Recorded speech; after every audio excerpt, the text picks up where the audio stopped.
भाजपची आज संध्याकाळी बैठक. अधिवेशनात गैरहजेरीमुळे प्रदेश अध्यक्ष रवींद्र चव्हाण, मंत्री आणि आमदारांवर नाराज. विधिमंडळातील कामगिरी सुधारण्यासाठी रवींद्र चव्हाण, चंद्रशेखर बावनकुळे करणार मार्गदर्शन.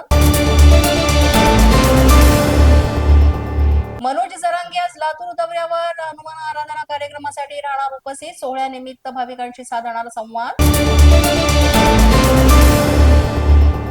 वसई विरार पालिकेचे 4,208 कोटींचे अंदाजपत्रक. मालमत्ता आणि पाणीपट्टीकरिता वाढ प्रस्तावित. सरकारी दवाखान्यात IVF उपचार मोफत करा. भाजप आमदार मनीषा चौधरींची विधानसभेत मागणी. सर्व घटकातील मातांना दिलासा देण्यासाठी सरकारकडे केली मागणी. विधिमंडळाच्या अर्थसंकल्पीय अधिवेशनाचा आज पत्राचाळीसह शिवभोजन थाळी संदर्भात लक्षवेधी मांडल्या जाणार. तसंच अर्थसंकल्पावरही चर्चेची शक्यता.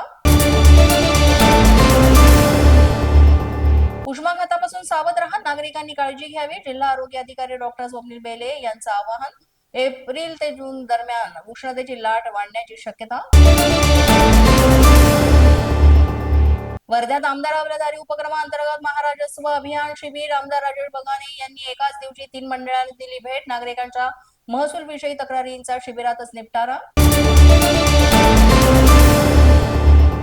वर्धा जिल्ह्यातील सर्व तडजोडपात्र प्रलंबित प्रकरणी सर्व न्यायालयांमध्ये 14 मार्चला राष्ट्रीय लोक अदालतीचं आयोजन. गडचिरोली लोकप्रकल्पाच्या विस्तारासाठी भूसंपादन प्रक्रिया सुरू होणार. जमिनी देण्यास गावकऱ्यांचा विरोध पाहता कायदा आणि सुव्यवस्थेसाठी वाहतूक 15 मार्च पर्यंत बंद. मालेगावमध्ये रमजान ईद निमित्त बाजारपेठा सजल्या. खरेदीसाठी नागरिकांची गर्दी. सर्वच वस्तूंच्या किमतीमध्ये 15 ते 20% वाढ. पोलीस माझा न्यूजच्या बातमीपत्रात आज इतकंच. तुम्हाला आमचं बातमीपत्र कसं वाटतंय याबाबत अवश्य अभिप्राय कळवा. यासाठी पोलीस माझा न्यूजचं YouTube चॅनल सबस्क्राईब करा. तसंच आमचं फेसबुक, इंस्टाग्राम आणि ट्विटर अकाउंट फॉलो करा. अधिक माहितीसाठी आमच्या www.policemazhanews.com या वेबसाईटला भेट द्या. आमचे अधिकृत प्रतिनिधी व्हायचं असेल तर स्क्रीनवर दिलेल्या क्रमांकांवर आजच संपर्क साधा. आजच्या बातमीपत्रात इतकंच. पुन्हा भेटूया पुढील बातमीपत्रात. तोपर्यंत पाहत रहा पोलीस माझा न्यूज.